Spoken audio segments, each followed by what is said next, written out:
Hello friends, നമ്മൾ ഇന്ന് ഉണ്ടാക്കാൻ പോകുന്നത് കപ്പ വറ്റലിന് ഉണങ്ങുന്നത് എങ്ങനെയാണെന്ന് കാണിക്കുന്ന വീഡിയോ ആട്ടോ. അതിന് വേണ്ടിയിട്ട് ഞാൻ 13.5 കിലോ കപ്പ എടുത്ത് വെച്ചിട്ടുണ്ട്. ഇനി തൊലിയൊക്കെ ചെത്തി ഇത് അരിഞ്ഞൊക്കെ എങ്ങനെയാണെന്ന് നമുക്കൊന്ന് കാണാം.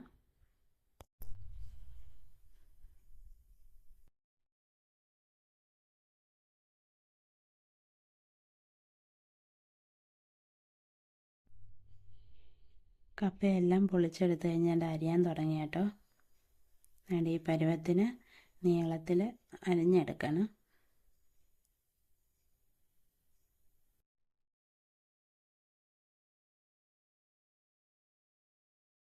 ഇനി ഇത്രയും കൂടെ നമുക്ക് അരിഞ്ഞെടുക്കണം കേട്ടോ.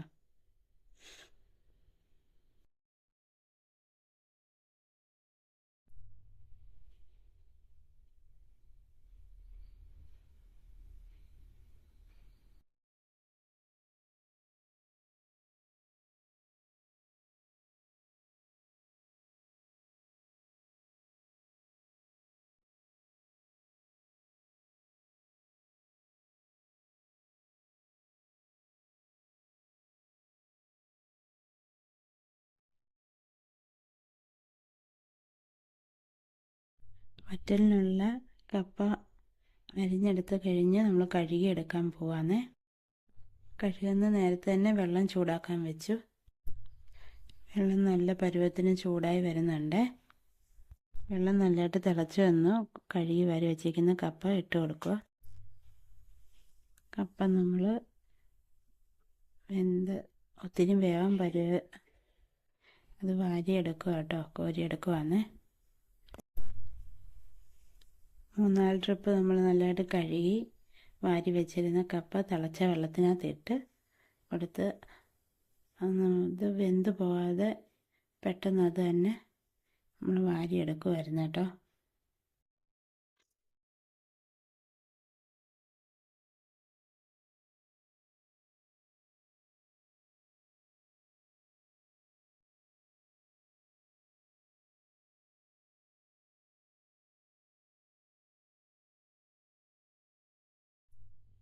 കപ്പയുടെ കയ്പും കൊഴുപ്പും പോകാൻ വേണ്ടിയിട്ട് നമ്മൾ വാരി വെച്ചിരിക്കുന്ന കപ്പയിലോട്ട് പച്ചവെള്ളം ഒഴിച്ചു കൊടുക്കുക.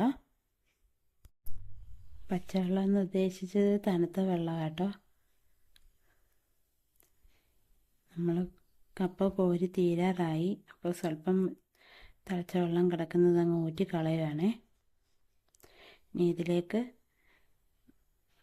തണുത്ത വെള്ളം ഒഴിച്ചു കൊടുത്തിട്ടുണ്ട്. നമുക്കിത് കോരിയെടുക്കാം.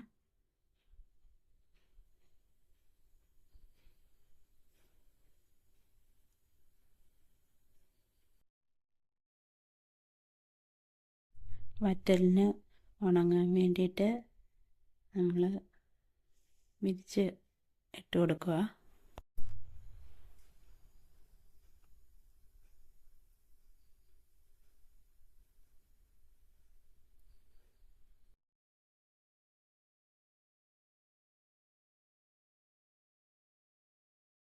എല്ലാവരും വീട്ടിലിങ്ങനെയൊക്കെ ഒന്ന് ചെയ്ത് നോക്കണേ.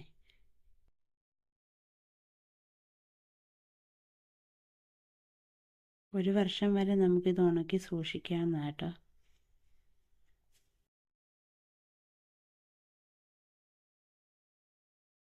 ഒന്നിൽ കൂടുതൽ വർഷങ്ങൾ നാളുകൾ നമുക്കിത് ഉണക്കി സൂക്ഷിക്കാം. അതായത് വറ്റലായിട്ട് വറുത്തെടുക്കാനും വേവിക്കാനും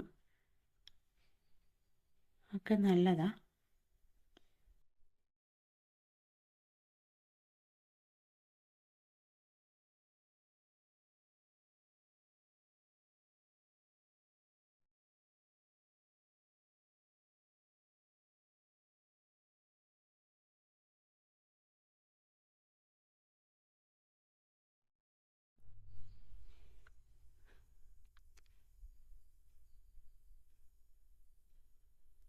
കപ്പയെല്ലാം നിരത്തി കഴിഞ്ഞേ.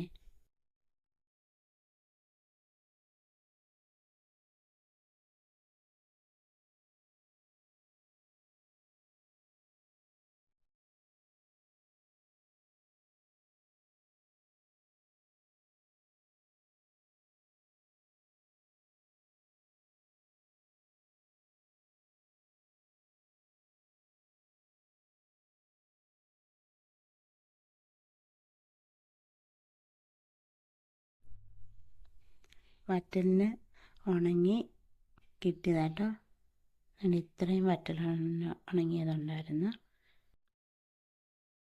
നല്ല വെയിലത്ത് 4 ദിവസം നമ്മൾ ഉണക്കിയെടുത്തത്. നല്ല കിലുക്കപ്പരുവം പോലെ ഉണ്ട് കേട്ടോ.